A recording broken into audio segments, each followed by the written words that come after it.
બદલ તો ભરૂચના પાનોલીમાં ખાખી વર્દી પર લાંચનો ડાઘ લાગ્યો છે। એસીબીએ છટકું ગોઠવી અને 3 લાંચિયા પોલીસ કર્મચારીઓને રંગે હાથે પકડી પાડ્યા છે। અનિરુદ્ધ ધાંધલ, સાગર ચાવડા, જયદીપસિંહ પરમારની ધરપકડ કરવામાં આવી છે। બુટલેગરનો મોબાઈલ પરત આપવા બદલ 3 લાખ રૂપિયાની લાંચ માંગી હતી। લાંચના પહેલા હપ્તા તરીકે 1 લાખ રૂપિયા લેતી વખતે એસીબીએ પકડી પાડ્યા છે।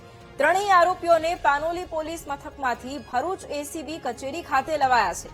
લાંચિયા પોલીસ કર્મચારીઓના બેંકના ખાતાઓની પણ હવે તપાસ કરવામાં આવશે। તો ભરૂચના દ્રશ્યો, પાનોલીમાં ખાખી વર્દી પર હવે લાંચનો ડાઘ લાગ્યો છે અને એસીબીએ છટકું ગોઠવી અને 3 લાંચિયા પોલીસ કર્મચારીઓને રંગે હાથ પકડી પાડ્યા છે। અને આજ મુદ્દે સંવાદદાતા ગૌરવ ફોન લાઈન પર છે। ગૌરવ, ભરૂચના પાનોલીમાં 3 પોલીસ કર્મચારી કે જેઓ લાંચ લેતા રંગે હાથ પકડાયા છે, શું કાર્યવાહી? જી, ગતરોજ એસીબી દ્વારા ટ્રેક સફળતાપૂર્વક પાર પાડવામાં આવી હતી, જેની અંદર 3 પોલીસ કર્મીઓ પકડાયા હતા, જેની અંદર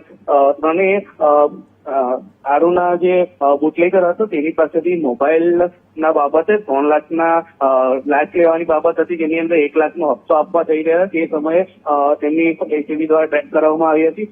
અમને હાલમાં માહિતી મળી રહી છે કે આ 3 જે આ પોલીસ કર્મીઓ છે ટ્રેકની અંદર પકડાયા છે, તેમના ઉપર ભ્રષ્ટાચારનો આરોપ લાગ્યો છે અને તેમની માલ મિલકત તથા અન્ય રકમોની પણ પોલીસ દ્વારા પૂરેપૂરી જાંચ કરવામાં આવશે એસીબી દ્વારા।